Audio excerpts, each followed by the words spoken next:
Excelentísimas autoridades, señoras, señores, muy buenas noches. Para un recién llegado al burladero de la información taurina, es un honor formar parte de estas jornadas. Un compromiso que acrecienta la responsabilidad que conlleva por presentar un cartel de primera figura y hacerlo en mi plaza.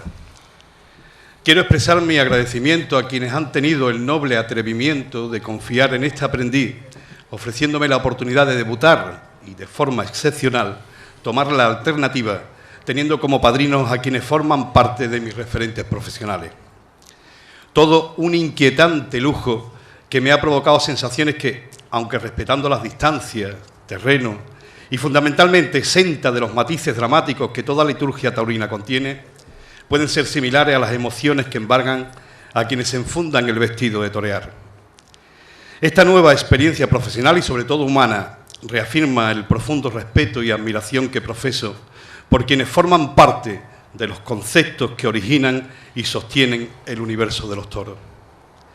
Con el objetivo de analizar el estado y futuro de la fiesta, se inicia esta última noche de jornadas que en su 20 aniversario la Delegación de Ferias y Fiestas, nuestro ayuntamiento, ha querido y muy acertadamente titular el estado y el futuro de la fiesta.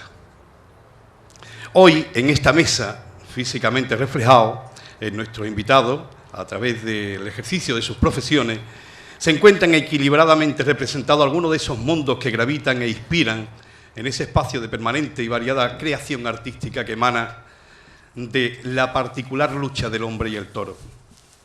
Un fecundo universo donde se reflejan las pasiones y temores esenciales del ser humano, el resplandor artístico, el miedo, la muerte, el héroe, conceptos esenciales que dan carácter y universalidad al mundo de los toros. Vivimos tiempos en los que, debido a determinados acontecimientos externos, pero que inciden directamente en su desarrollo, el mundo de los toros es cuestionado. Un hecho nada novedoso porque, como bien saben muchos de ustedes, el hostigamiento, siempre en mayor medida y con desigual repercusión, ha estado presente en torno a la fiesta. Un posicionamiento que fundamentalmente expresa un pensamiento arcaico e intransigente de quienes realmente defienden y manejan un distorsionado sentido de la libertad. Este hecho, que forma parte de una fría realidad, está sirviendo como argumento para las numerosas tertulias, movilizaciones y encuentros taurinos que se vienen desarrollando en nuestro país, pero solo es una parte de la, llamémosle, radiografía que nos muestra la imagen actual de la fiesta. Internamente existen otros aspectos que son merecedores de debatir y sobre todo solucionar, ya que inciden directamente en lo que puede o debería ser el futuro. Les puedo asegurar que para ese análisis y tratamiento se ha confeccionado un cartel exquisitamente rematado. Por la importancia de sus conocimientos y a través de las perspectivas, experiencias y pensamientos que con nosotros van a compartir, tendremos seguro finalmente una visión clara de cómo se encuentra y hacia dónde camina el mundo de los toros. Voy a ir presentándoles, tras esta exposición, a nuestros invitados para que ustedes también les vayan conociendo. Antonio Lorca, aquí lo tienen en la esquina, es natural de la localidad sevillana de Araal y licenciado en Ciencias de la Información. Desarrolló su actividad profesional en el Correo de Andalucía desde 1978 hasta marzo del 89, donde se dedicó fundamentalmente a la información económica y política regional. Editorialista del periódico durante varios años, fue redactor jefe, director en funciones durante el año 84 y director adjunto hasta el 89. Desde entonces es el responsable del Departamento de Comunicación de la Confederación de Empresarios de Andalucía. Fue corresponsal taurino en Sevilla del desaparecido diario El Sol. Durante varios años ha participado en la tertulia taurina de la cadena COPE en Sevilla, dirigida por el periodista Carlos Cribel. Asimismo, compatibiliza sus responsabilidades con sus colaboraciones en el diario El País, donde trabajó con el siempre recordado maestro de la información taurina, Joaquín Vidal. En el año 87 publicó el libro Pepe Luis Vargas, La fuerza de una pasión. Javier Villán, lo tienen ustedes aquí en la esquina, es natural de la localidad palentina Torre de los Molinos, aunque reside en Madrid. Crítico de teatro, articulista, cronista taurino en el diario El Mundo, reportero, entrevistador, pero por encima de todo, un poeta que ha hecho del periodismo su actividad diaria. Sus variados registros le permiten abarcar un amplio campo de la literatura. En palabras del escritor y periodista gallego Javier Alfaya, quien le escribió el prólogo de la segunda edición del libro que se ha convertido en un referente de la poesía taurina, El furgón del círculo, Villán Posee esa larga paciencia de escribir bien, paciencia mal pagada y menos apreciada, pero que sigue constituyendo la única prueba irrefutable de la auténtica literatura. Ha publicado numerosos libros de poesía y narrativa y me gustaría destacar sus 4 volúmenes de memoria sentimental, donde refleja su personal visión de la época franquista. Al mundo de la literatura taurina, también de los poemas antes mencionados, ha contribuido con 3 libros: César Rincón, De Madrid al cielo; Curro Vázquez, Sombra iluminada; y el más reciente, dedicado a José Tomás. En la actualidad está inmerso Javier en 2 proyectos con enfoque taurino que pronto espero que vean la luz.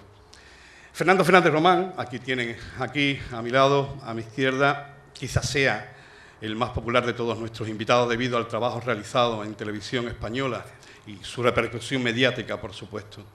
Natural de una tierra muy taurina, como es Valladolid, cursó sus estudios de periodismo en Madrid. Su afición por el mundo de los toros comenzó desde muy pequeño, debido en gran parte, y así lo creo, a la influencia paterna.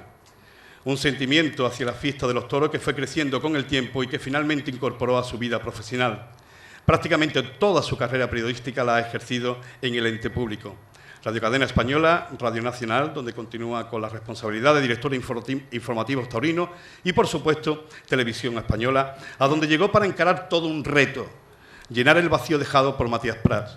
Lo consiguió, dejando patente su dominio del lenguaje taurino. Sin duda, Matías Prats marcó toda una época en las retransmisiones taurinas, pero Fernández Román supo inteligentemente recoger el legado, incorporándolo a su propia personalidad y marcando igualmente un tiempo donde su forma de comunicación televisiva y radiofónica continúa vigente. Y he querido dejar para el final, y abusando de la posible confianza que me brinda el paisanaje, a Alberto González Troyano, a quien tienen aquí. Él forma parte de una familia con hondas raíces algecireñas. Quizás sea este el motivo por el cual las distancias con esta ciudad a la que ha tenido que someterse por el estudio y ejercicio de su profesión solo hayan sido físicas, pues siempre han estado de una forma u otra vinculados. Cursó sus estudios en Barcelona y actualmente es catedrático de literatura en la Universidad de Sevilla. Ha sido profesor en varias universidades españolas, así como en la de Fez, en Marruecos. Estuvo y mantuvo estrechas relaciones con los intelectuales clave de los 60 y 70, como pueden ser Fernando Sabatero, Félix Dasúa, que también forma parte de esa plataforma recientemente creada en Cataluña, sin olvidar su amistad con José Luis Cano o con un desconocido algecireño llamado José María Albeni, profesor de la Universidad de Oxford. Con referencia al mundo de los toros, ha preparado ediciones de la tauromaquia de Pepe Illo y de Francisco Montes Paquiro. Por su libro El torero, héroe literario, obtuvo el premio de ensayo de la editorial Espasa Calpe. A esa misma obra también le fue concedido el premio Antonio Díaz Cañabate. Entre sus restantes publicaciones figuran La desventura de Carmen, Las preceptivas taurinas, Aproximación a una bibliografía de la tauromaquia, Ensayo para una historia de la tauromaquia en Andalucía, Daniel Perea, Los toros vistos desde el tendido de sol, Manolete, El héroe trágico y la introducción a los precisos manejos del arte del toreo de José Daza. Ha organizado y dirigido cursos y seminarios relacionados con la fiesta de los toros en las sedes de la Universidad de Menéndez Pelayo y Complutense en Santander, Sevilla y Ronda. Ha sido presidente de la Fundación de Estudios Taurinos. Bueno, yo creo que con estos elementos seguro que sale algo muy jugoso al final de esta última noche de jornadas taurinas, quienes van a poner el broche final. No sé, podríamos empezar, Antonio, ese duro compromiso del inicio. Me toca abrir plaza, ¿no? Buenas tardes. Una tarde del año pasado, llegué a mi casa, puse la tele y estaban retransmitiendo un partido de rugby entre las selecciones de Escocia y Francia del torneo 5 Naciones. Asistían 60.000 personas y estaba lloviendo a cántaros. Recuerdo que el comentarista, conmovido por lo que debía ser un partido interesantísimo, contaba cómo los aficionados estaban calados hasta los huesos, pero de allí no se movía un alma. Todos aguantaron el tremendo aguacero porque aquel espectáculo lo merecía, porque estaban viviendo una emoción indescriptible. Aquellas imágenes de una fuerza extraordinaria me hicieron añorar las muy contadas ocasiones en las que la emoción se adueña de una plaza de toros y convierte ese momento en un recuerdo inolvidable.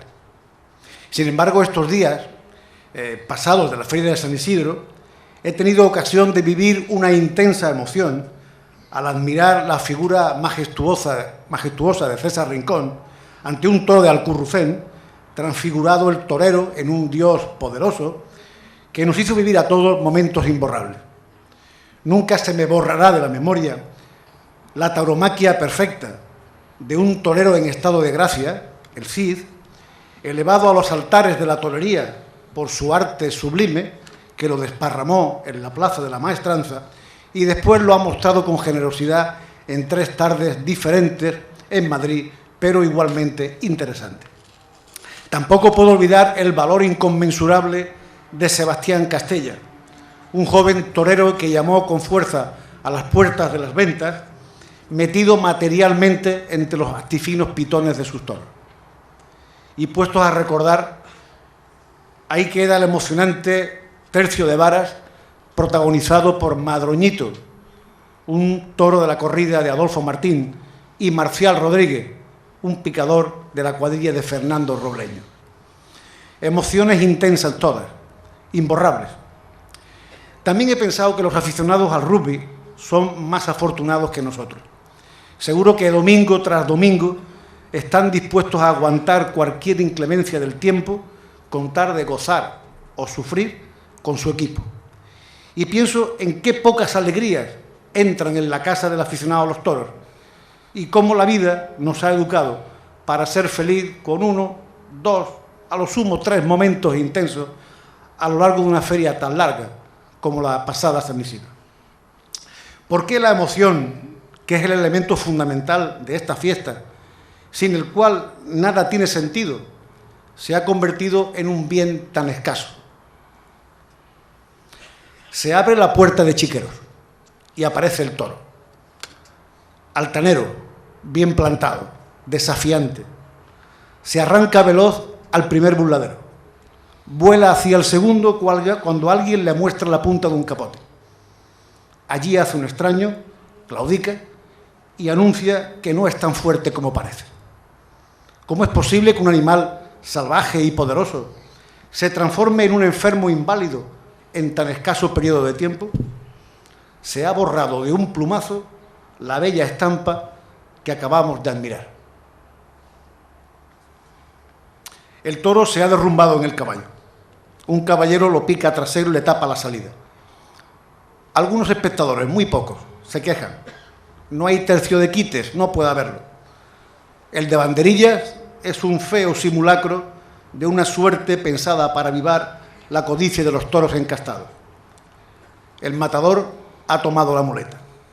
El toro pierde las manos, pero el torero insiste, mal colocado, sin cruzarse, al hilo del pitón y da más pases, mientras el público triunfalista jalea y aplaude. Pero no es posible la emoción, no es posible porque el toro inválido, aunque el riesgo siempre está presente, produce más lástima que respeto. No es posible porque el torero, figura en ciernes, es hábil con las ventajas y parece poco dispuesto para abordar los terrenos del toro. Posiblemente la espada cayó baja, pero no importa, la plaza se puebla de pañuelos y el presidente concede los trofeos en aras de la diversión.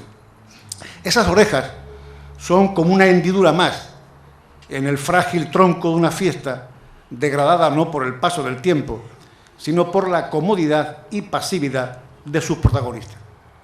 Muchos espectadores dirán que se divirtieron, pero entre todos habrán escalado un peldaño más en la degradación del espectáculo taurino.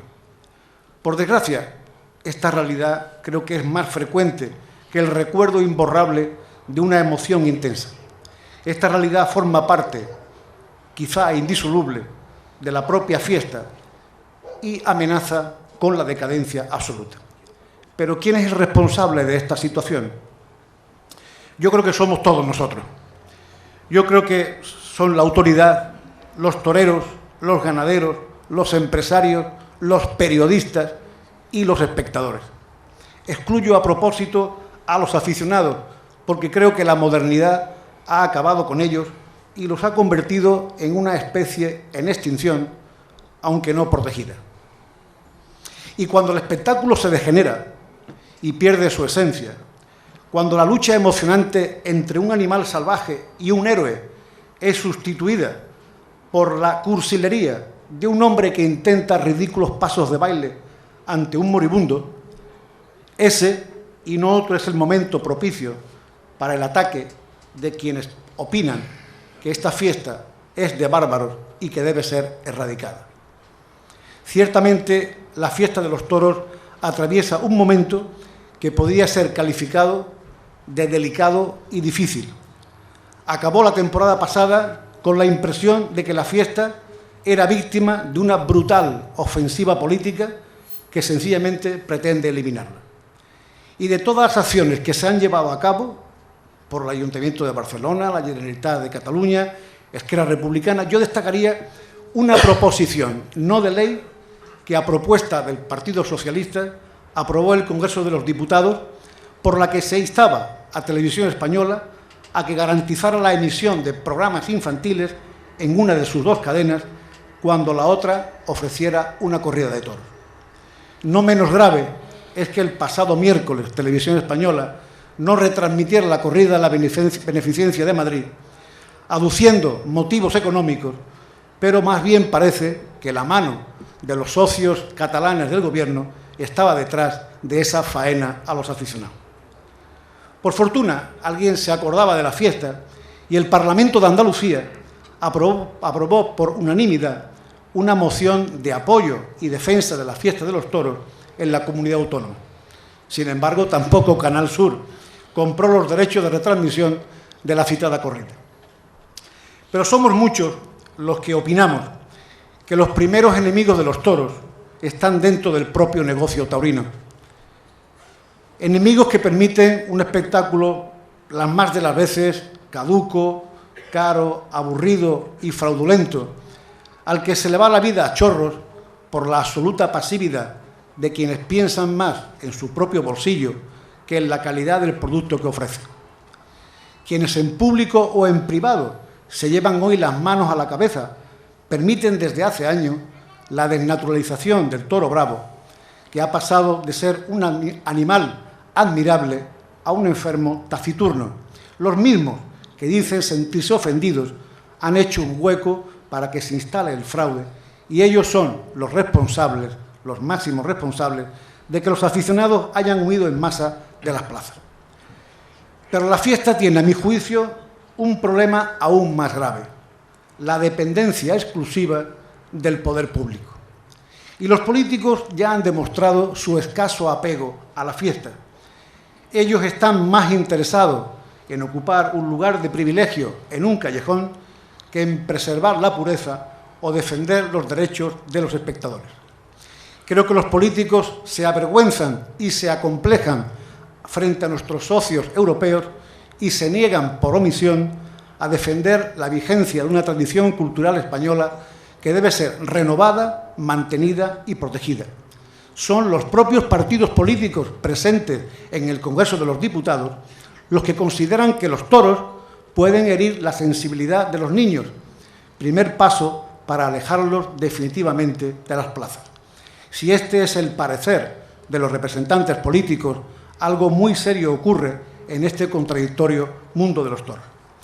Creo que en líneas generales las administraciones están más preocupadas por sancionar que por promover la fiesta como hecho cultural, aunque debo mencionar que la Junta de Andalucía presentará el próximo miércoles un borrador de reglamento que en principio abre una puerta a la esperanza. Lo que ocurre es que la fiesta de los toros no es políticamente correcta. Nuestros políticos solo pisan las plazas para los mítines de las campañas electorales y yo no recuerdo al menos ninguna imagen ni de José María Aznar ni de Rodríguez Zapatero en una corrida de toros. Hora es ya de que la presidencia de los festejos deje de estar en manos de funcionarios de policía más preocupados por el orden público que por preservar la pureza del espectáculo. Hora es ya de que se estudie la creación de una escuela de presidentes al estilo de las que existen para los árbitros, que permitan el acceso de personas independientes del poder con el único objetivo de defender los derechos de los espectadores y la integridad del espectáculo. Hora es ya de que la Unión de Criadores de Toros de Lidia unan a sus quejas legítimas un público compromiso de regeneración del toro bravo. Hora es ya de que las llamadas figuras del toreo respeten a la fiesta y a su afición. El fiasco protagonizado en San Isidro por Enrique Ponce y el Juli es muy preocupante. Apuntarse a la corrida de más escaso trapío de todo el ciclo es, cuando menos, una burla para todos. Hora ya de que los periodistas nos convenzamos de que, ocultando las miserias de la fiesta, no colaboramos a su grandeza. Por el contrario, le hacemos el juego a los taurinos, que nos utilizan para sus intereses. En fin, solo creo para el futuro en un firme compromiso con la pureza, un compromiso que exige ganaderos serios, empresarios honestos, toreros valientes y auténticos, autoridades que no se avergüencen de nuestra cultura, presidentes que defiendan a los que pagan y periodistas valientes que cuenten lo que vean. Y entre todos, que seamos capaces de crear una sociedad civil taurina que exija a los políticos la defensa y la promoción de nuestra cultura. Si no es así, si permitimos que los taurinos malos hagan y deshagan, si permitimos que los políticos sancionen y no promuevan y sigan avergonzados ante Europa, antes o después, el rugby o cualquier otro espectáculo se hará dueño exclusivo de la emoción y la fiesta habrá muerto por la pasividad de todos. Y con tanta emoción me he olvidado de lo más importante. Sinceramente, gracias por vuestra invitación, gracias por vuestras atenciones y a todos vosotros por escucharme. Estoy encantado de compartir esta mesa con tan ilustres compañeros y felicidades al Ayuntamiento de Algeciras de todo corazón por estas jornadas con las que sin duda estáis trabajando por un mejor futuro para la fiesta de los toros. Muchas gracias.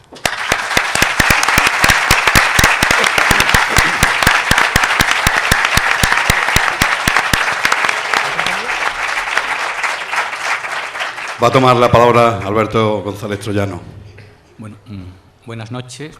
Y yo quisiera también, no se me vaya a olvidar luego, comenzar dando las gracias al Ayuntamiento de Algeciras por tener precisamente ya durante 20 años esta especie de apuesta porque los toros no sean un espectáculo que se vean en su plaza, sino que durante unas semanas antes se pueda reflexionar, se pueda pensar y se pueda ir con más sabiduría, si eso es posible, a ver los festejos. Por tanto, me parece que es una apuesta que merece el elogio no solo de los algecireños, sino yo creo que diría algo más que Andalucía, desde toda España, que se esté ahí experimentando lo que supone un poco de teoría con la mucha práctica que viene después. Entonces, mi felicitación y al mismo tiempo, tal como algecireño, mi agradecimiento de que una vez más el Ayuntamiento, los organizadores, Antonio Berrocal, pues hayan tenido esta especie de gentileza, de generosidad de traerme aquí ante mi pueblo. También, como no, le quisiera agradecer a Juan pues las palabras cariñosas que ha tenido presentándome. Bueno, y entonces yo, después de haber oído a Antonio Lorca, pues me gustaría, porque estoy prácticamente de acuerdo en todo con él, menos en el final. Él todavía, quizás, el discurso, el pregón que estamos haciendo aquí, casi exige un final feliz, un poco esperanzador. Yo estoy de acuerdo con él en todos, menos en esa especie de esperanza que él al final ha dejado traslucir. Y entonces, como no quisiera repetir las mismas cosas con las que me identifico, yo quisiera, en los minutitos que tengo, que reflexionáramos un poco sobre por qué o cómo hemos podido llegar a esta situación. Y entonces lo voy a intentar sintetizar en muy pocos minutos. Entonces, la fiesta es una fiesta histórica que surge en una época, finales o mediados del 18, donde se dan una serie de circunstancias muy históricas. Y al decir muy histórica, quiere decir que llega un momento en que esas cosas se van desplazando, van cambiando los gustos, las sensibilidades, y por tanto la fiesta ha podido ir cambiando y ha cambiado mucho. Pero de todas formas, lo que podríamos llamar ese cambio, esa evolución, esas innovaciones siempre han estado relativamente contrarrestadas. Y es el mecanismo que yo le gustaría explicarles. Ustedes piensan un torero, un diestro, que desde siempre ha querido triunfar en la plaza, ha buscado con su valentía impresionar a los tendidos, pero también es un ser humano y ha intentado aliviarse, es decir, procurar que el peligro de muerte sea el menor posible. Eso está ya en Pepeillo, en Pedro Romero, que no querían torear toros castellanos y andaluces. Eso ha estado siempre. Lo propio del torero es lucirse su valentía en el ruedo, pero dentro de lo que podríamos llamar de la trastienda, procurar que el toro tenga el menor peligro posible. Eso ha sido algo que es comprensible. Pero claro, esa tendencia natural del torero quedaba contrarrestada por la presencia, por ejemplo, de unos ganaderos que entonces ponían su prestigio en la bravura de ese toro. Ustedes piensen una situación española y andaluza que podríamos considerar muy injusta desde el punto de vista social, pero había unos ganaderos que prácticamente sus cortijos, sus haciendas de cientos de hectáreas, le permitían tener una ganadería que era un lujo, era algo que iba con su apellido, Pablo Romero, Santa Coloma, bueno, todos esos apellidos que ustedes conocen. Y precisamente ese toro no lo tocaba nadie. Ese toro, imagínense el pleito de Bombita con los Miuras, imagínense lo que significó admitir el sorteo, porque el ganadero era alguien que tenía en esa ganadería puesta su prestigio, su apellido y su honor. Eso era porque entonces el ganado no era algo que se necesitara para poder vivir. Tú a lo mejor podías tener un mayoral que le dabas un puñado de garbanzo y estaba de sol a sol vigilando esa ganadería, elaborando, cuidándola. Pero claro, todo eso ha ido cambiando, es decir, todos esos, lo que podríamos llamar esos ganaderos románticos, han ido desapareciendo porque se han impuesto otras costumbres, otros hábitos.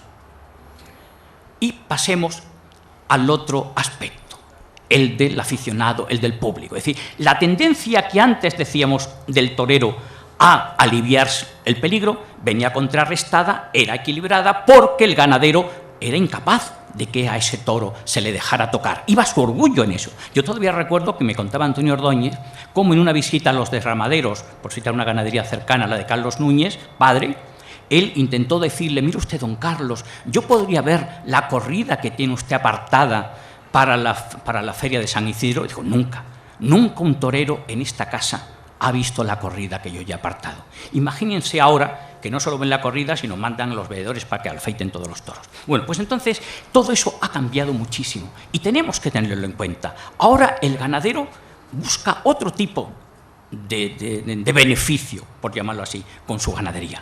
Y pasemos al público. El público era alguien, en los siglos XIX, en la época romántica, que tenía una cultura agraria, vivía en el campo, sabía lo que era un toro, sabía lo que era un caballo.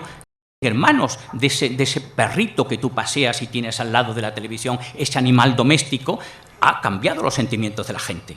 Y ya el toro y el caballo es algo que pertenece a otra cultura, no a esa cultura agraria. Entonces, la fiesta se ha tenido que ir acomodando.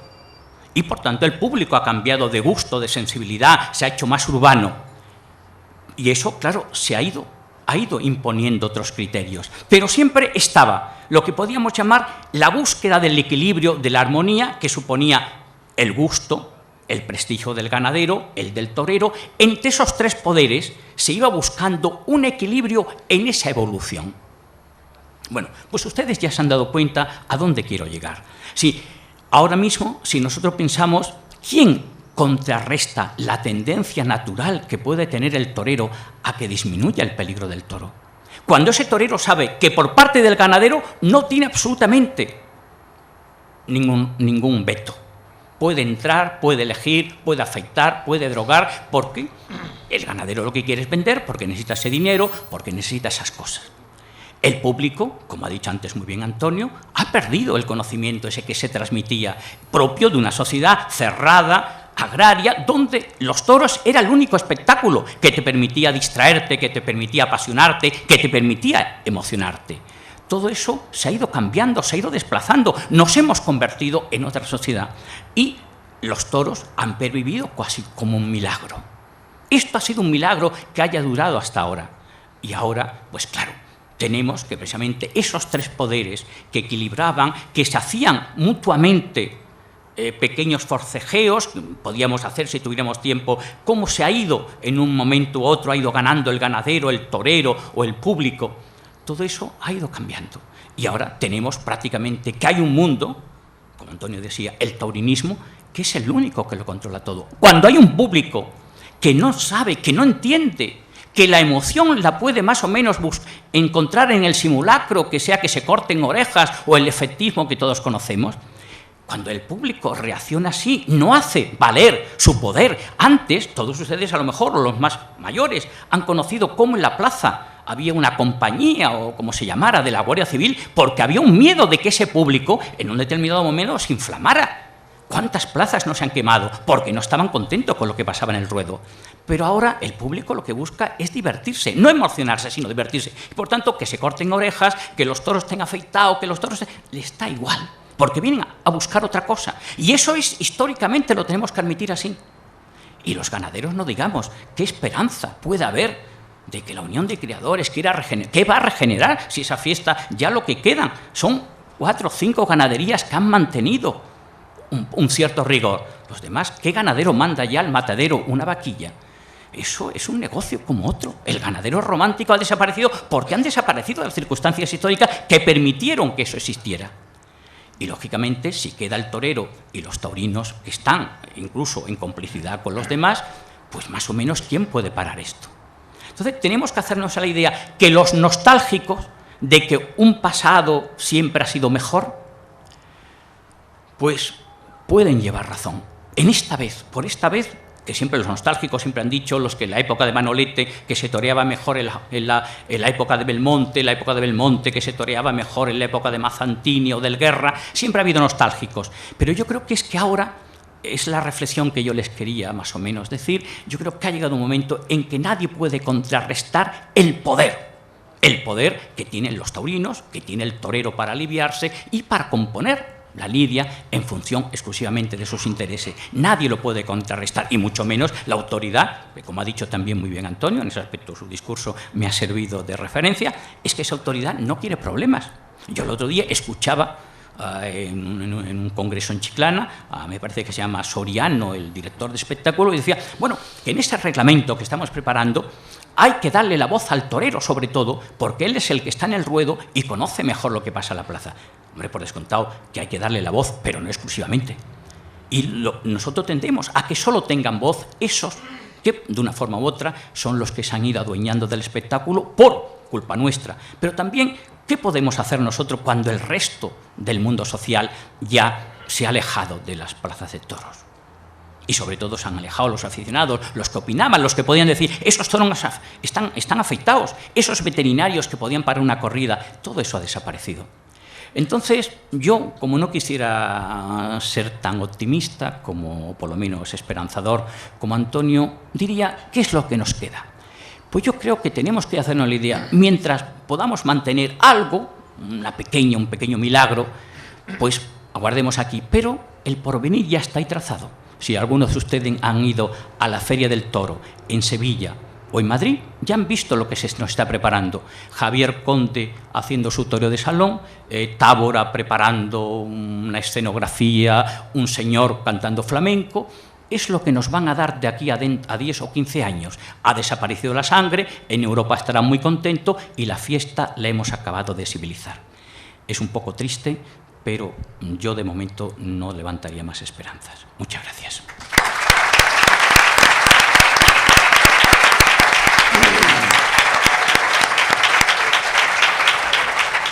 Es el momento y el tiempo de poder oír a Fernando Fernández Román.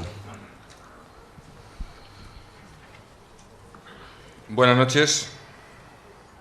También mis primeras palabras tienen que ser de gratitud por la generosa invitación que nos han hecho los organizadores de estas 20º jornadas taurinas aquí en la localidad de Algeciras, para hablar del estado de la fiesta y de su futuro. Antes de comenzar a hablar, pues me congratula adelantarles a ustedes que mi intervención va, de alguna forma, a contrarrestar un poco las dos intervenciones anteriores, porque, en fin, yo no soy tan pesimista como los compañeros que me han precedido en el uso de la palabra. Vamos a hablar del estado de la fiesta y de su futuro. Pues la fiesta está en estado, es decir, embarazada. o para ser más preciso, en situación embarazosa. Y tengo la impresión de que los organizadores de este encuentro cultural que nos han traído hasta Algeciras, a quienes habla y a sus ilustres acompañantes, no con el afán de confeccionar un cartel atractivo con profesionales del periodismo taurino de acreditada solvencia, caso de mis colegas Lorca y Villán, o de reputados escritores como González Troyano, sino para que formemos un equipo obstétrico o ginecológico que diagnostique el grado, la forma y el fondo de la cuestión. Como la mayoría de los que aquí nos encontramos, comencé a ir a los toros de la mano de mi padre. Pues bien, de entonces acá, y ha llovido bastante, no he dejado de oír una frase tan contumaz como descriptiva para valorar la situación taurina y puntual de cada época, así sea la de mayor esplendor. Crisis. La fiesta está en crisis. Dicho lo cual, se entiende que la crisis es el estado natural de la fiesta, y por ende, tanto los galenos titulados que la auscultan como los curanderos intrépidos que la exploran, lo ven con meridiana claridad, sin recurrir a la ecografía. La fiesta está en estado de crisis. No siempre este diagnóstico fue acertado, pero sí recurrente, utilizando prospecciones rudimentarias que de consuno fueron aceptadas siempre con severa solemnidad. Pero esta vez la cibernética radiológica nos arroja datos fehacientes que inducen como poco a una moderada preocupación, como esa luz color ámbar que se enciende en el semáforo como preludio del peligro inminente. Precaución, cuidado, preocupación, atención a lo que está por llegar. Si no atendemos a la señal que nos alerta, no tendremos después argumentos para justificar sus lesivas consecuencias. La crisis, por tanto, está aquí, en posición fetal, y se vislumbra su progresivo engorde y desarrollo.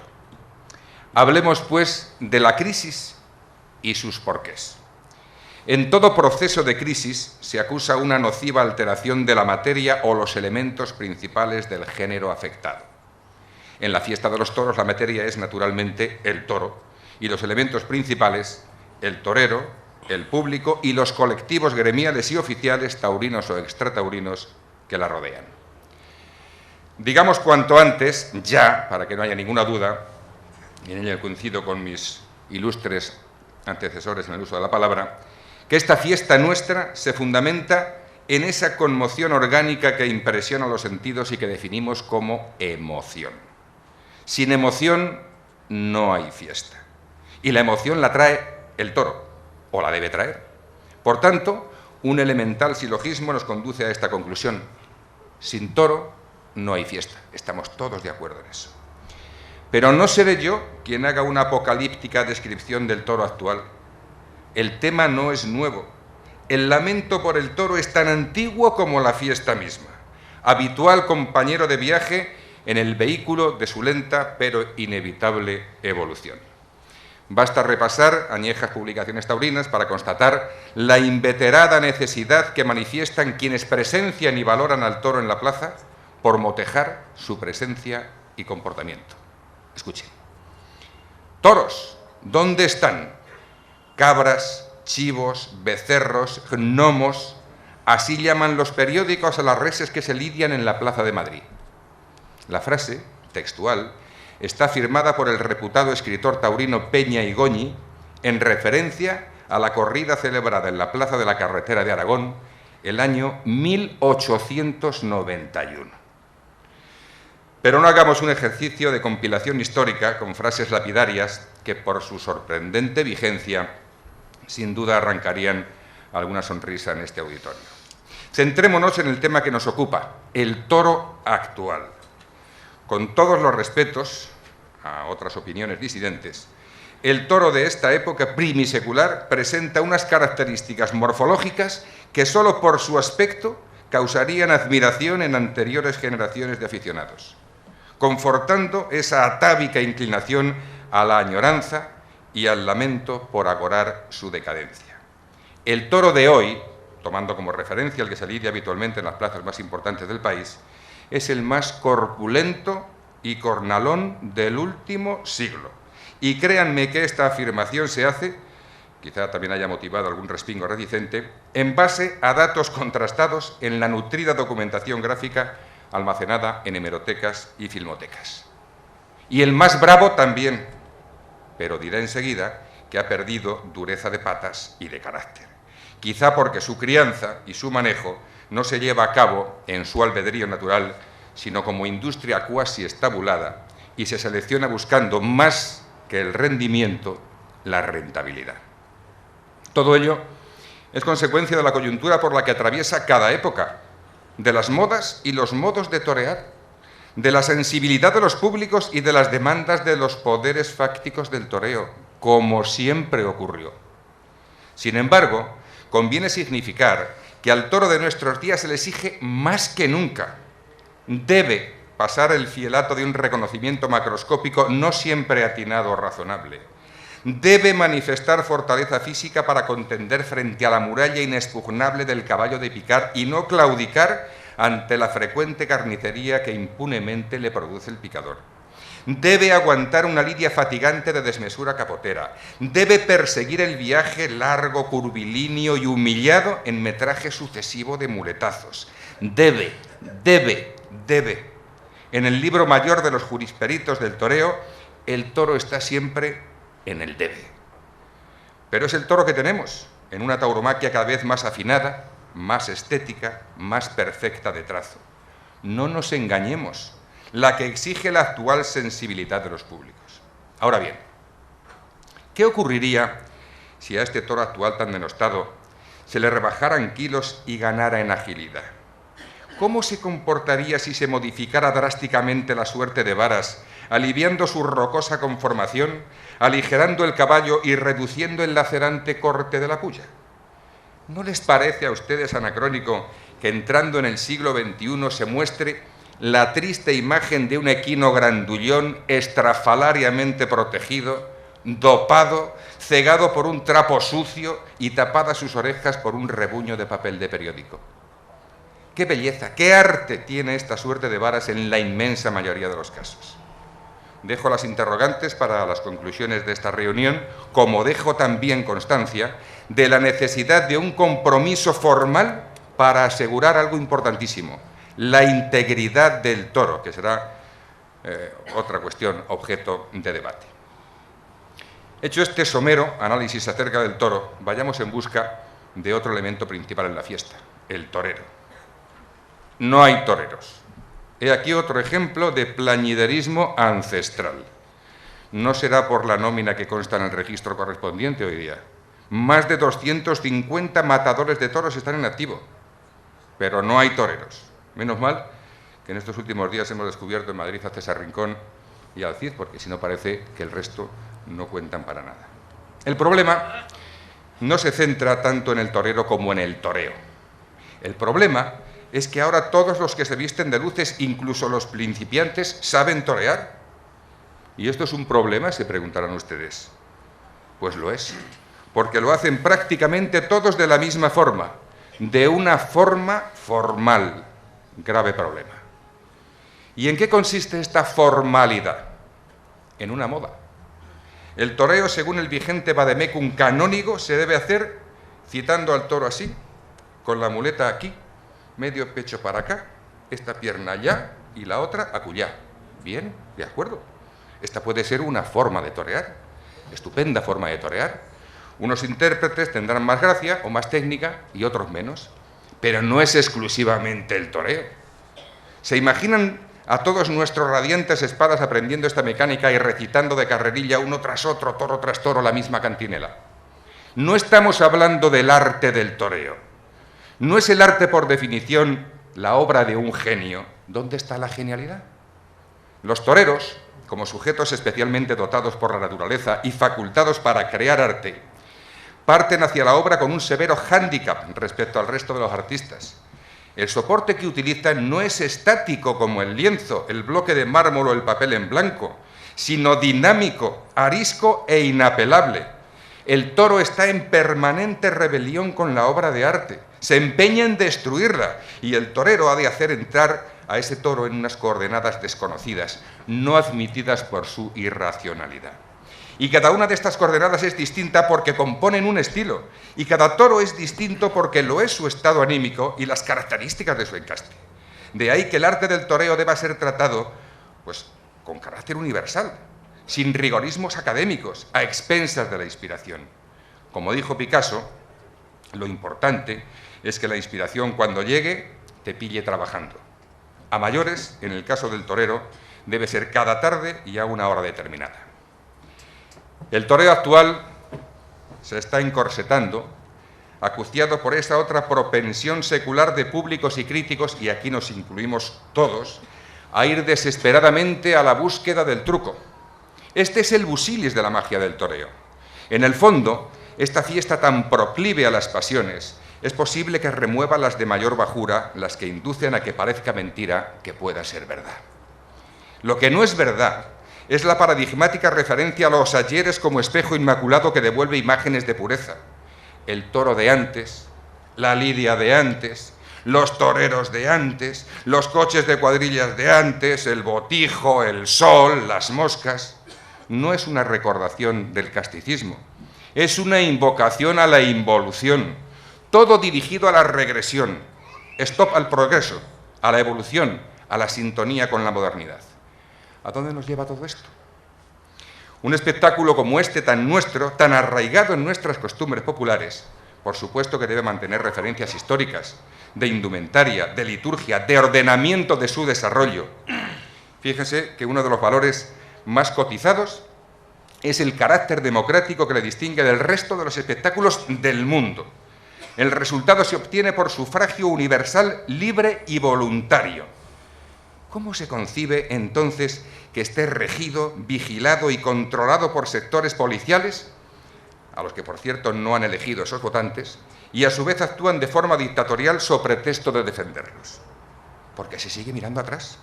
Son los legatarios del corregidor de antaño, todavía con los alguaciles correspondientes. Dejemos, por supuesto, a los alguaciles con sus ropajes del siglo XVII, pero corrijamos la figura del corregidor y su departamento político correspondiente, porque ya va siendo hora. Va siendo hora también de que miremos hacia adelante, de tomar conciencia de nuestra realidad y avancemos hacia el futuro con garantías de pervivencia mejorada. Basta ya de absurdos reciclajes. Aboguemos, luchemos, utilicemos todos los medios posibles para mantener la integridad, seriedad y fortaleza del toro, pero no motejemos su nobleza, porque es la aristocracia de la bravura y sin ella no es posible el toreo que hoy se practica en todas las plazas del mundo. El toro de ayer, del muy lejano ayer, por mucho que se empeñen, no vale para el toreo de hoy. Los grandes ciclistas del momento no podrán batir el récord de la hora con la bicicleta de Julián Berrendero, ni los ases del volante alcanzar los registros actuales con el vehículo que pilotaba Fangio. Hagamos ahora una llamada de atención a la administración pública de nuestro país, que ha tenido siempre a la fiesta a su servicio, para que en este tiempo tan difícil la proteja a expensas de corrientes de opinión y presiones externas e internas y la potencie como valor patrimonial inalienable. Tenemos un problema añadido, nuestra pertenencia a la Unión Europea. No debe ser un problema estructural, social o económico, pero sí es un problema taurino. Muchas de las cuestiones que atañen directamente a la fiesta han de pasar por Bruselas y allí no entienden de castes, ni de toreo ortodoxo, ni nada de eso. Allí simplemente ni nos entienden ni nos quieren entender en estas cuestiones. Nos ponen firmes con la enfermedad de la lengua azul y preparan mociones antitaurinas en su Parlamento, o en el catalán, que todavía es peor. Y mientras, aquí dentro, todavía obsesionados con el filo del pitón o con corruptelas domésticas que no son más que árboles de menor cuantía que no dejan ver el bosque. En esta arboleda anida también el vacío vocacional y asistencial de las nuevas generaciones. Se argumenta que el espectáculo despierta escaso interés porque está plagado de máculas y fallas. Claro, ¿y cuándo no las hubo? Lo que falla principalmente es sensibilización y difusión de un espectáculo sin parangón en el mundo, de una reserva cultural de nuestra propiedad y de una reserva ecológica sin precedentes. Vean el espacio que le dedican a los toros los medios de comunicación, todos los medios de comunicación, los radiofónicos, los de televisión y, naturalmente, los diarios escritos. Vean ese espacio que le dedica y compárenlo con el que ocupan algunas disciplinas deportivas minoritarias o noticias triviales, cuando no lascivas e impresentables. Estamos en una situación informativa de absoluta marginación y, por tanto, de insolvencia de cara a nuestra juventud.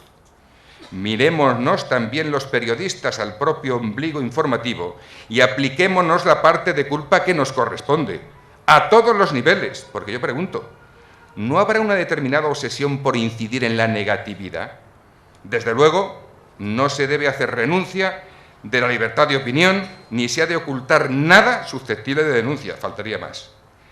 Pero tampoco de otros hechos que engrandecen la obra de arte, de esa obra de arte del toreo, apelando a una inveterada severidad.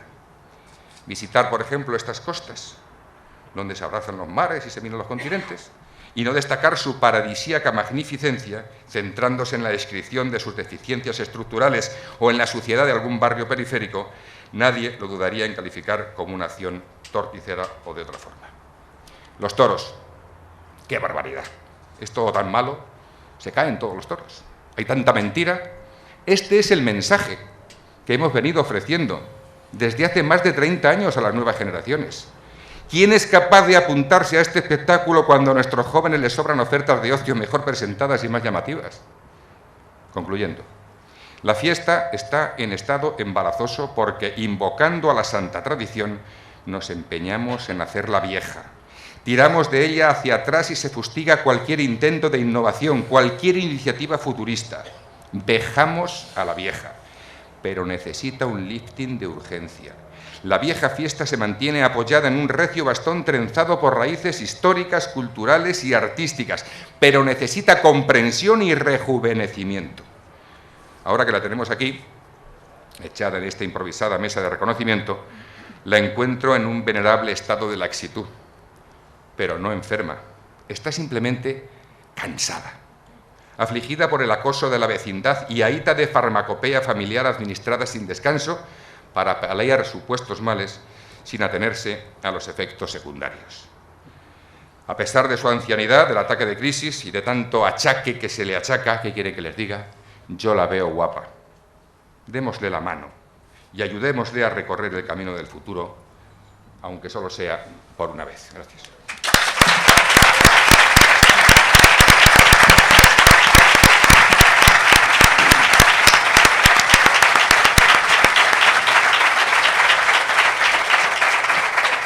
El turno para Javier Villán. Buenas noches, de nuevo gracias al público asistente, gracias a las autoridades por haberme invitado y va por ustedes, va por todos, por el Ayuntamiento de Algeciras, por los aficionados y naturalmente por la fiesta. A mí la verdad es que yo no tendría ningún inconveniente en... El inconveniente que tiene el actuar en último lugar es que a poco que se diga, pues prácticamente se ha cumplido. Es decir, se cierra plaza cuando ya los anteriores matadores han hecho su gran faena y a uno le queda o disentir o le queda solamente el asentir. Yo no tendría ningún inconveniente en aceptar algunas de las conclusiones que tan brillantemente ha expuesto Fernando Fernández Román. Soy optimista también respecto a la fiesta, pero a mí me parece que en algunos momentos, y no voy a centrar mi intervención en absoluto en rebatir lo que haya dicho Fernández Román ni en confirmar lo que hayan dicho los otros compañeros. Yo no tendría, insisto, ningún inconveniente en aceptar ese panorama que ha expuesto Fernando, si no fuera porque yo creo que en esa misma exposición que ha hecho está justo el germen y está la raíz de los males que venimos combatiendo. Yo creo en la fuerza de la fiesta, creo en su grandeza histórica, creo que ha superado otros momentos mucho más graves, quizá, que los de ahora, tanto en el aspecto técnico como en el aspecto artístico, como en el aspecto político, pero creo también que no podemos, bajo el impulso de la piedad, Fernando, creo, y de la comprensión, creo que no podemos en ningún momento soslayar ni ocultar la serie de circunstancias que están contribuyendo al decaimiento de la fiesta. No solamente es un momento histórico, no es solamente que, como ha dicho el profesor González Troyano, haya otra historia, haya otra serie de circunstancias, otra forma de ver la vida y de ver también la historia, sino que lo que hay es un socavamiento desde la propia raíz de la fiesta, de su propia grandeza. Ahí es donde yo puedo estar en desacuerdo con algunas afirmaciones. Fernando ha dicho que es una fiesta de raíz democrática. Yo esto, obviamente, pues voy a aceptarlo, pero también me parece que es una democracia pervertida, como ocurre en otros aspectos de la vida y de la política. Es una democracia pervertida. Creemos que el público decide, pero el público no decide ya últimamente, si me apuran, ni siquiera en la concesión de una oreja. El público no decide sobre qué toros pueden salir a la plaza, que en definitiva es de lo que se trata. Ahí estaría la auténtica democracia. El público cree que por sacar un pañuelo o por gritar está ejerciendo sus deberes y sus derechos democráticos, lo mismo que se cree que con votar cada 4 años está ejerciendo una labor de absoluta y total democracia. Es una democracia formal y bien que esté así, pero no es ni mucho menos la raíz de la democracia en la cual el público es capaz de incidir en la marcha de la política o en la marcha de la fiesta.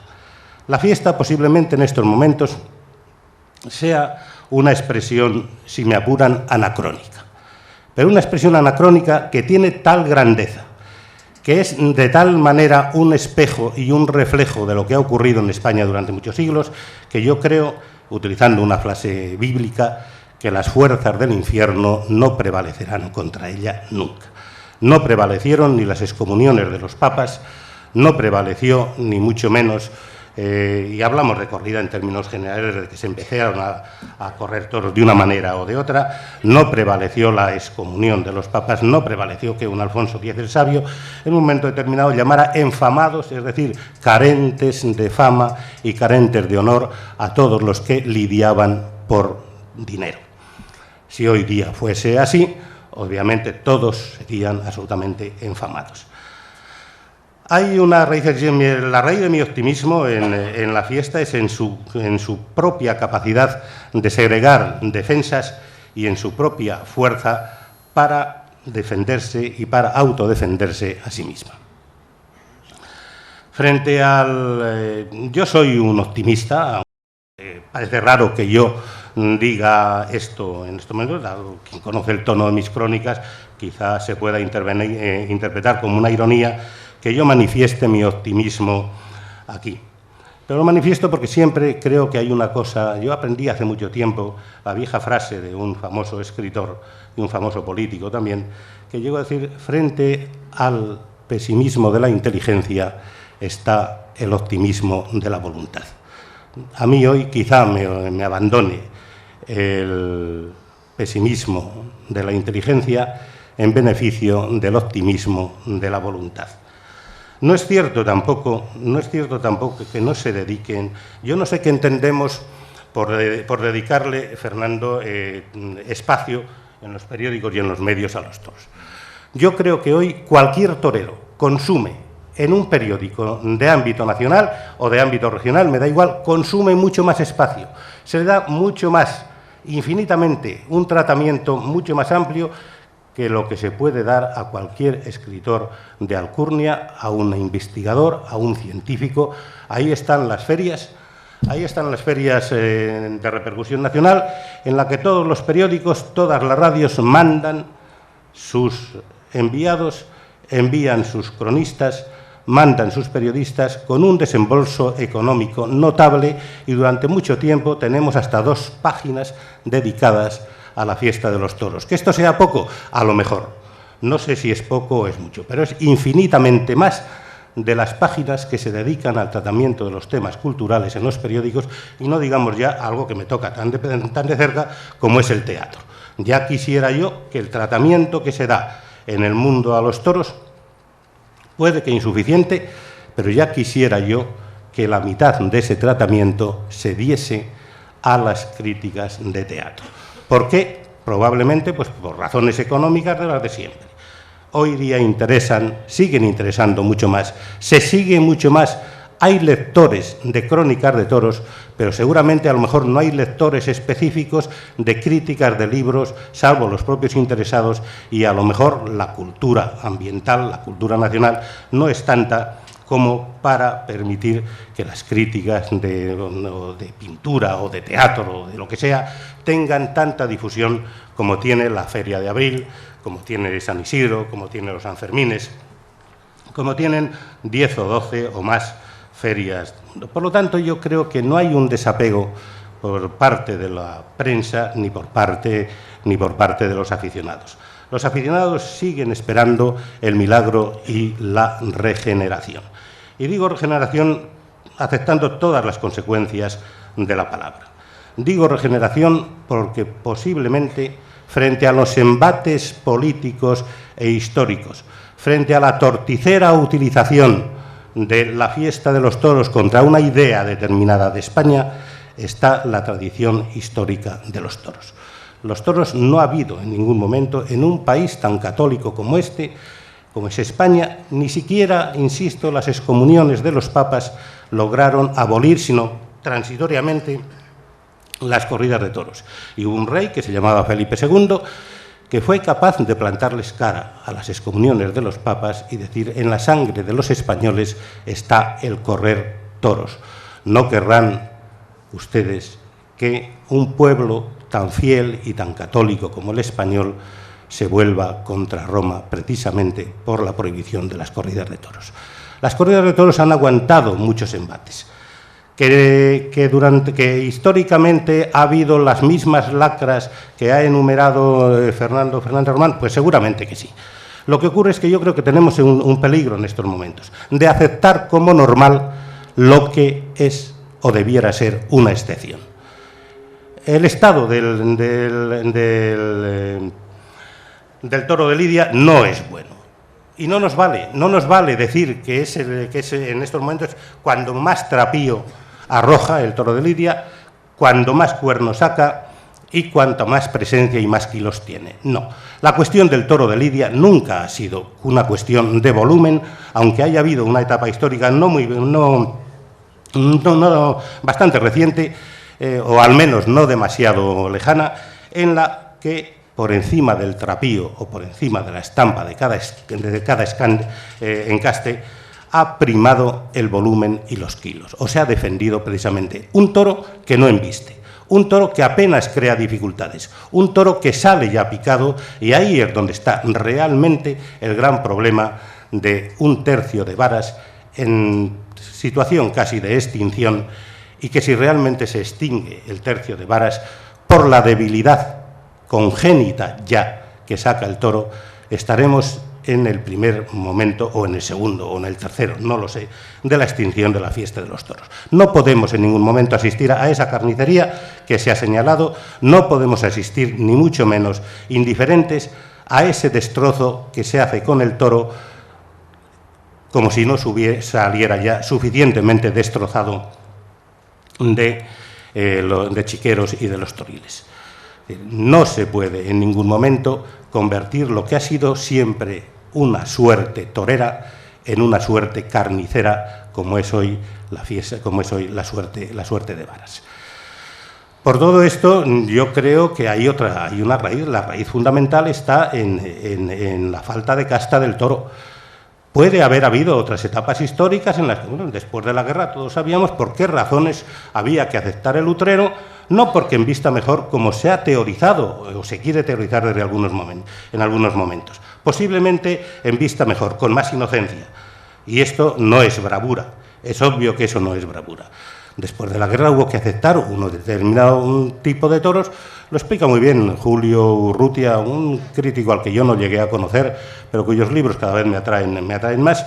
Explica perfectamente en un libro que se llama Los toros en la guerra de España, se explica perfectamente por qué se acepta lo que empezamos a llamar fraude en tiempos de Manolete, por qué se acepta el afeitado, que es evidente que existe, quizá no tan desmesurado como algunos pensamos, pero bueno, pero que existe, por qué se acepta el utrero y por qué se acepta en un momento determinado el toro mucho más debilitado, porque obviamente si España estaba como estaba después de una guerra, los toros no iban a ser una excepción. Gran parte de la ganadería la habían comido los combatientes de un bando y del otro, y no quedaba nada más que si queríamos recuperar en un momento de crisis histórica, humana, política, de decadencia, de triunfo y de derrota a la vez, que eso es en definitiva la guerra civil, un triunfo y una derrota de la que casi nadie sale beneficiado, nada más que en un momento determinado. Si estaba la situación histórica de este país de esa manera, es obvio que las corridas no podrían ir de otra. No creo que sea este el momento. Creo que en este momento hay una decadencia de la fiesta de los toros por una degeneración interna. Porque también se ha dicho en esta mesa, yo no sé si los ganaderos, cada vez que lo he escrito, alguien ha reaccionado de forma airada y sintiéndose ofendido. Yo no quiero ofender a ningún ganadero, pero me temo que los ganaderos ya no mandan en su casa, que no son los que mandan en su casa, que no son capaces de imponerse a un mercado que les exige un determinado producto. Y que por encima de los ganaderos está el apoderado, está el torero, por supuesto, está el veedor que buscan, que piden un determinado producto.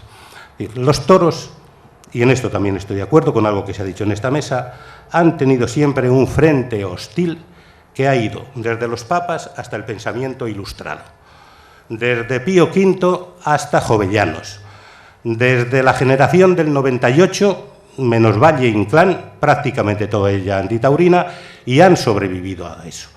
Han sobrevivido quizá la excrecencia más torpe de la generación del 98, como puede ser Eugenio Noel.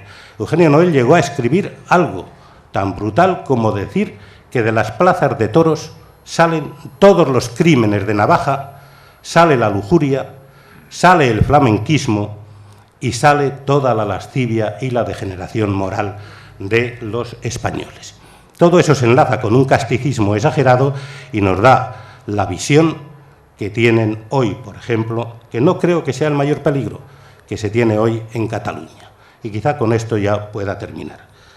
En Cataluña cayó hace poco, hace unos cuantos días, en mis manos las razones de esa ley o del preámbulo de esa ley que se quiere o que se ha sometido ya a votación, uniendo los toros al maltrato de los animales, naturalmente, y diciendo por qué razones, en la justificación de motivos, por qué razones se iba a llevar al Parlamento ese artículo, un nuevo artículo, tratando de prohibir las corridas de toros. Si tenemos en cuenta que, desde mi punto de vista, también lo he dejado escrito, quizá mi idea de la centralidad del Estado nunca ha sido demasiado ortodoxa, lo reconozco. Pero en este caso concreto ya no se trata de una central, sí, se trata, por supuesto, se trata de un planteamiento político mucho más exagerado de lo que podamos pensar. Pero en definitiva los toros ahí en Cataluña, que ha sido tierra de toros, tierra de grandes toreros, de grandes aficionados, es un síntoma, digamos, de desespañolización.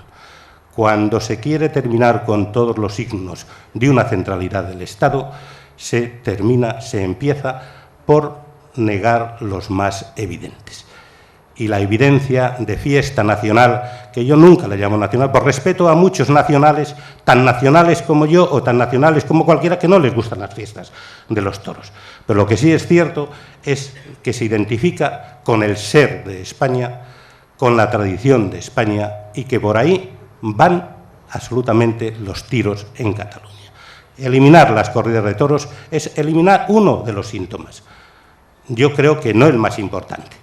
no es más importante y hay otros mucho más perdurables. Y no nos vamos a retraer ahora a los Borbones, cuando Felipe V y los decretos de nueva planta, entonces, porque si no nos haría interminable esta charla.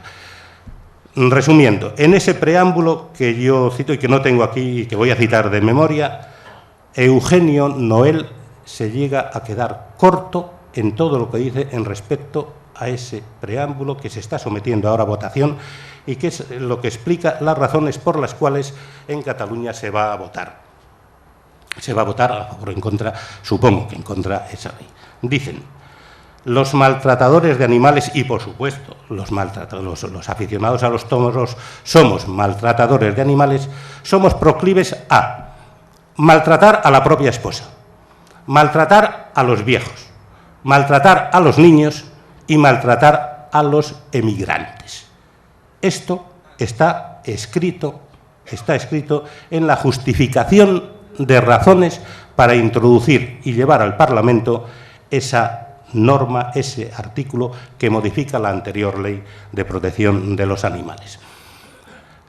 Insisto, lo de que dijera Eugenio Noel que de las plazas de toros saliera toda la lascivia y toda la lujuria por la promiscuidad y la proximidad de hombres y mujeres, pues me parece un pecado venial comparado con lo que se está diciendo ahora en ese preámbulo de la ley. Posiblemente, respecto al maltrato de los emigrantes, puedan tener alguna razón en ese ámbito geográfico que nos estamos. Yo fui charnego en Barcelona durante muchos años y posiblemente haya algo de razón en eso, pero si aceptamos este tipo de razón, habrá que reconocer que en Cataluña hay una gran masa de aficionados catalanes que se comportaron y se comportan de determinada manera con los charnegos, con los murcianos, con los castellanos, con los gallegos, con los que emigrábamos por allí.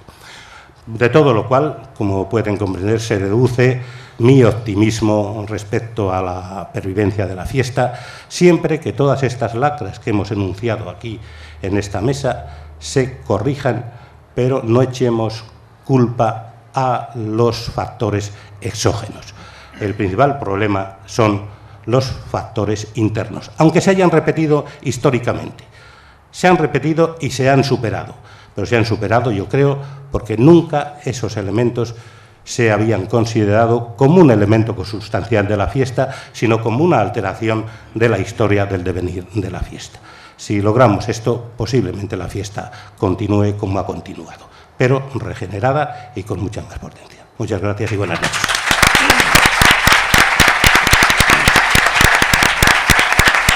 Bueno, vamos a abrir un tiempo de debate, quizás no tan extenso como quisiéramos. La verdad es que a través de los distintos posicionamientos, de los distintos argumentos que han ofrecido aquí hoy los invitados, yo creo que hay suficiente para debatir, aunque, repito, necesitaríamos muchísimo más tiempo. Yo creo que incluso Fernando, cuando estaba oyendo la intervención de Javier, apuntaba ahí en la carpetilla algunas notas, ¿no? No, fundamentalmente, claro, Javier hacía una comparación entre el espacio que le dedican a su crónica taurina, magnífica por cierto, y él sabe que no es un piropo gratuito, sino que lo digo sinceramente, de las grandes ferias, con el espacio que le dedican a la crítica de libros.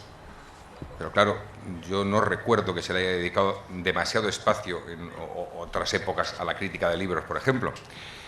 Sí le recuerdo a Javier, y aprovecho también que está aquí mi compañero Antonio Lorca, para ver qué publican algunos medios de comunicación escritos cuando llega el mes de octubre hasta el mes de marzo de toros. Es que no publican nada, cero.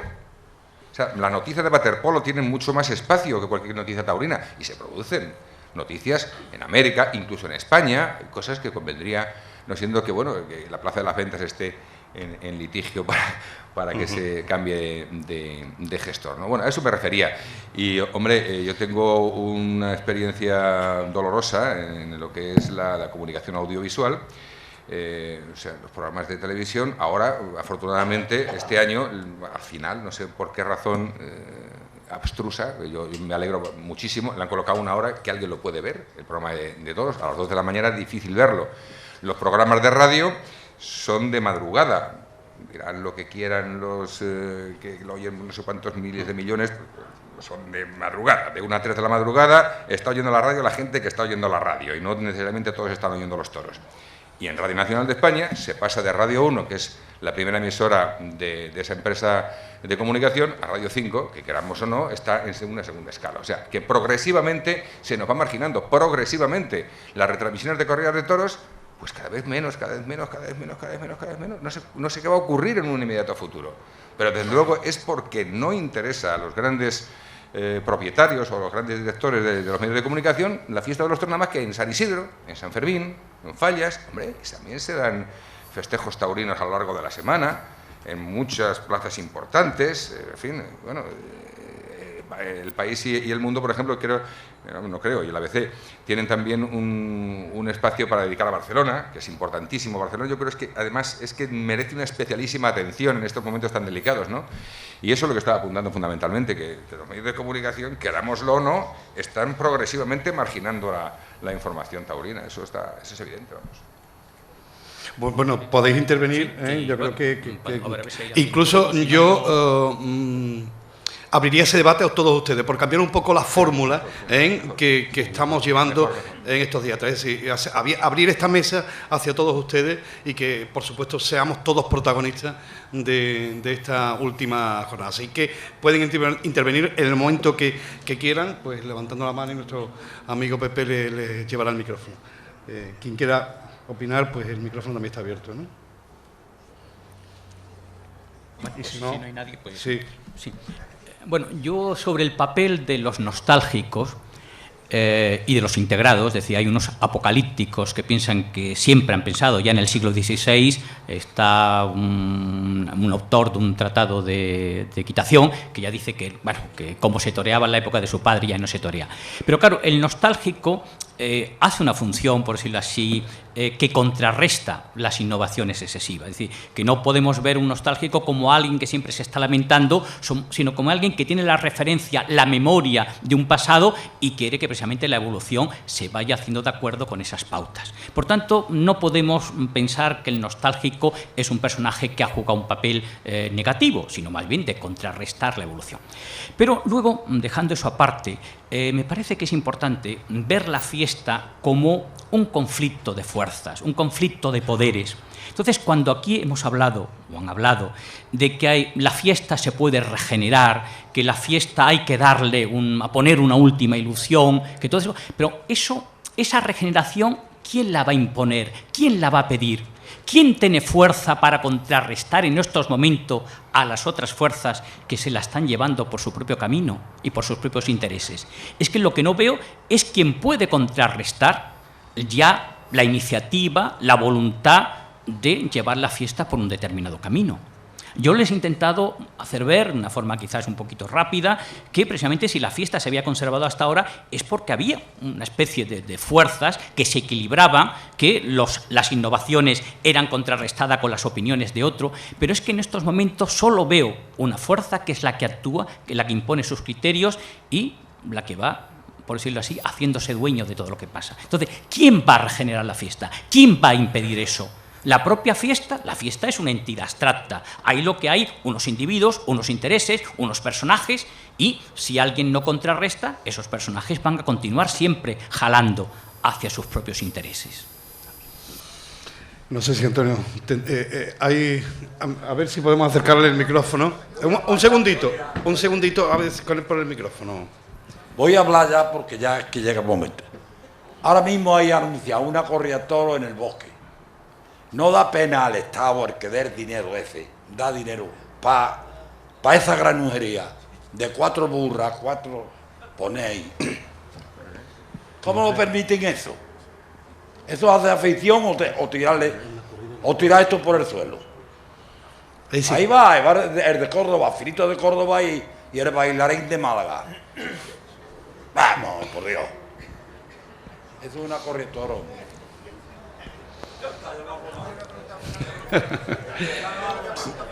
A ver, hay más preguntas.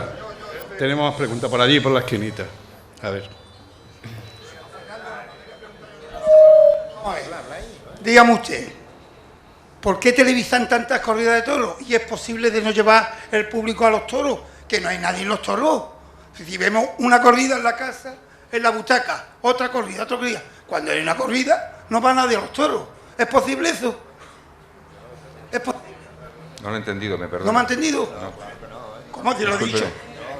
¿Por qué televisan tantas corridas de toros? No televisan ninguna, ¿eh? Que no televisan todas las de Madrid. ¡Pagar! ¿Pagar? Todas las de No, Madrid. pero eso lo televisa un canal. Un Es canal, que después no va nadie a los toros. un canal no privado, que no va nadie lleno hasta la bandera. Todos En los Madrid, días. en Madrid y en Sevilla. Pero claro. digamos usted aquí, en el otra plaza. 6, No, 14. pero ¿usted qué me quiere decir? ¿Que porque televisan va menos gente a los toros? Digo yo que No. creo. ¿No? No. Vale, explíqueme usted.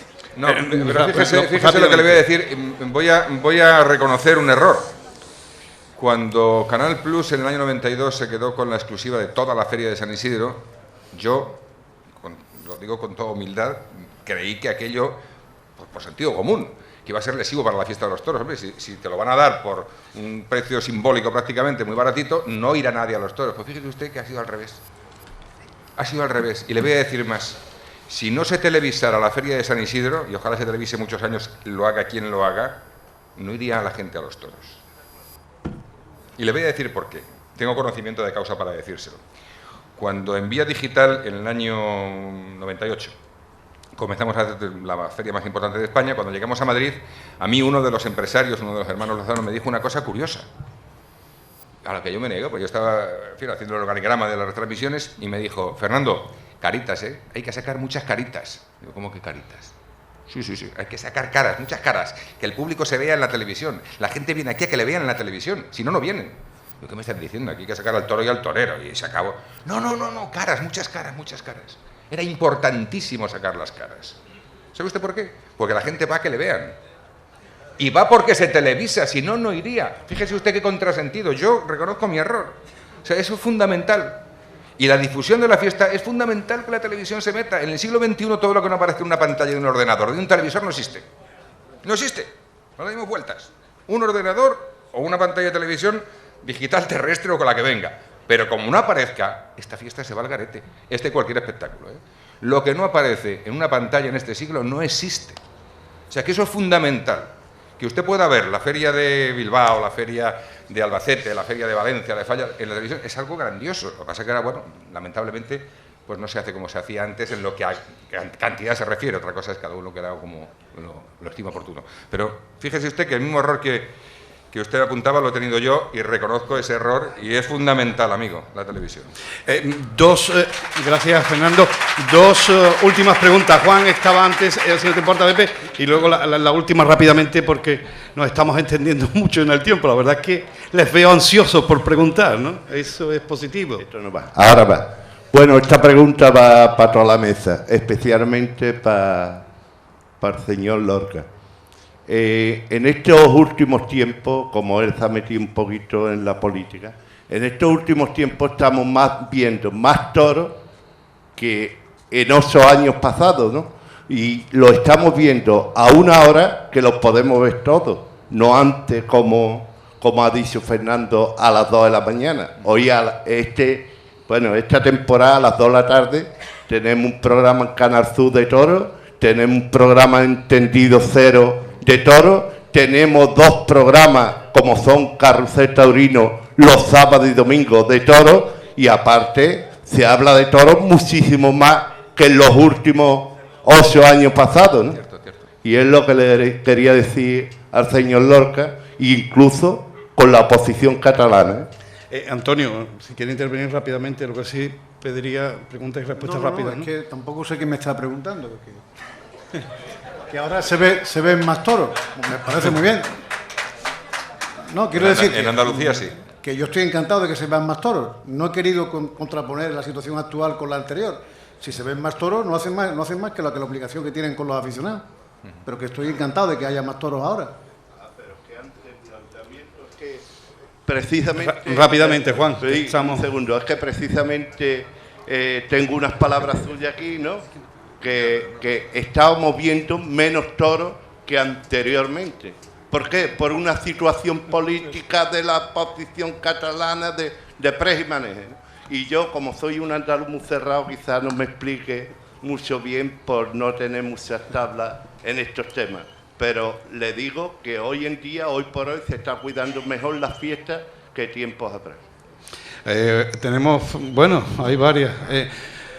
Dos últimas, porque nos excedemos en el tiempo. Venga. Yo solamente quería corroborar lo que dijo sobre la influencia de la televisión en la asistencia a las plazas, porque por ejemplo en Caracas ahora tenemos bastante difusión a través del canal satélite de las corridas de toros de España, y eso ha influido en crear peñas taurinas que vienen a Madrid desde Venezuela y a Sevilla, y que antes no venían tanto allí. La última pregunta. A ver.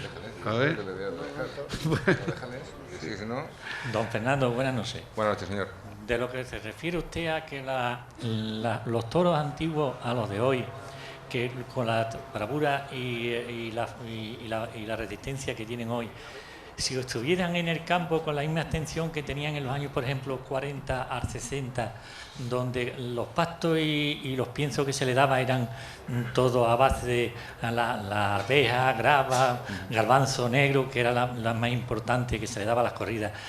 Los 239 toreros matadores de toros que el año pasado terminó la temporada, ¿usted cree que con esto, había hoy estos toreros y tendrían la emoción que hoy no hay en los ruedos? Pregunto. Mire usted, yo cuando vengo a este tipo de intervenciones me lo traigo escrito para que, efectivamente, yo estoy de acuerdo con lo que ha dicho usted.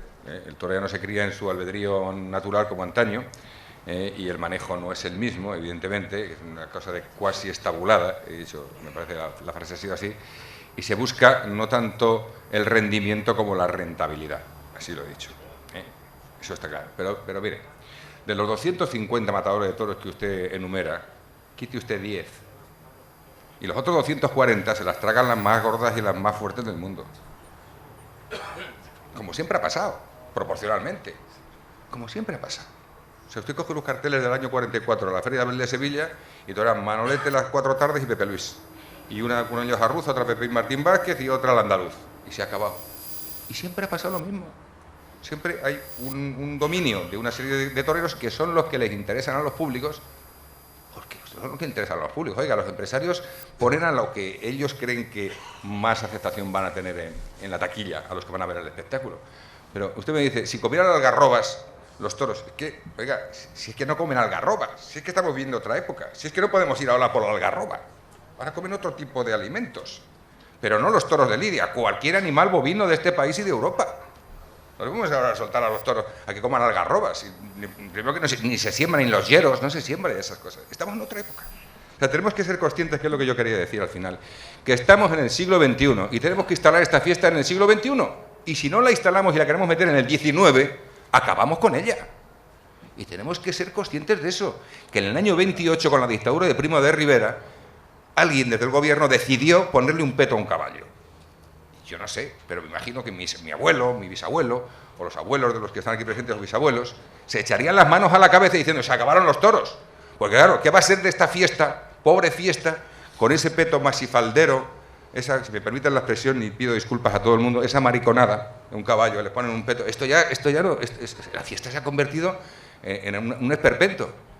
¿Por qué se pone un caballo? Y no ha pasado nada, al revés, la fiesta ha ido más en auge. Porque la sensibilidad de los públicos lo demandaba así. Destripar los caballos en el ruedo es una barbaridad. Y destrozar un toro ahora mismo en un peto de un caballo es otra barbaridad. Y nos tenemos que mentalizar de eso, que hay que cambiarlo. ¿Quién lo puede cambiar, como decía el profesor? La administración pública, los poderes públicos.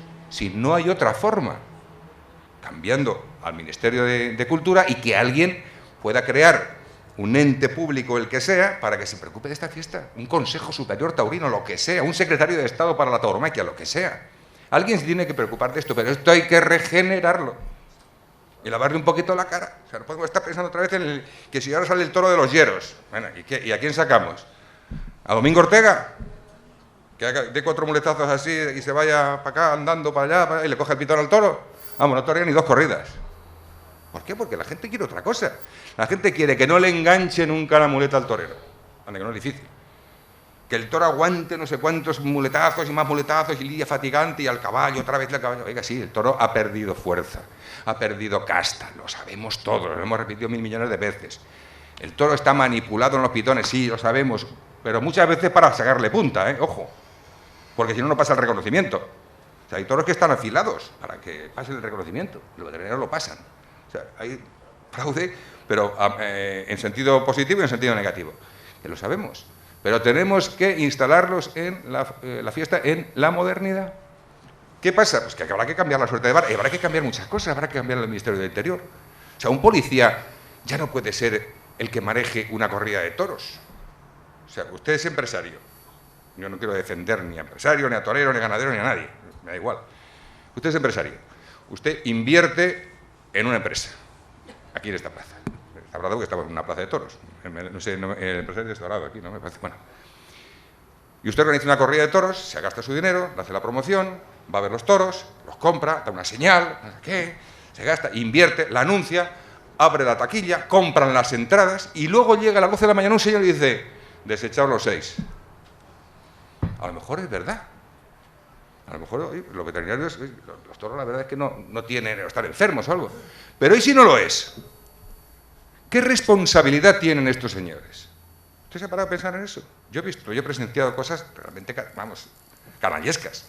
He visto no suspender, sino una corrida en Valencia, en Fallas, echaron 4 toros para atrás, no me acuerdo de la ganadería que era, porque una veterinaria, que te acordarás tú, Javier, que le llamaban la abeja maya, porque sí, era una experta en el tema de las abejas. ¿Te acuerdas tú de aquella señora, ¿no? Una veterinaria llamaba la abeja maya, pero no sabía más que de abejas.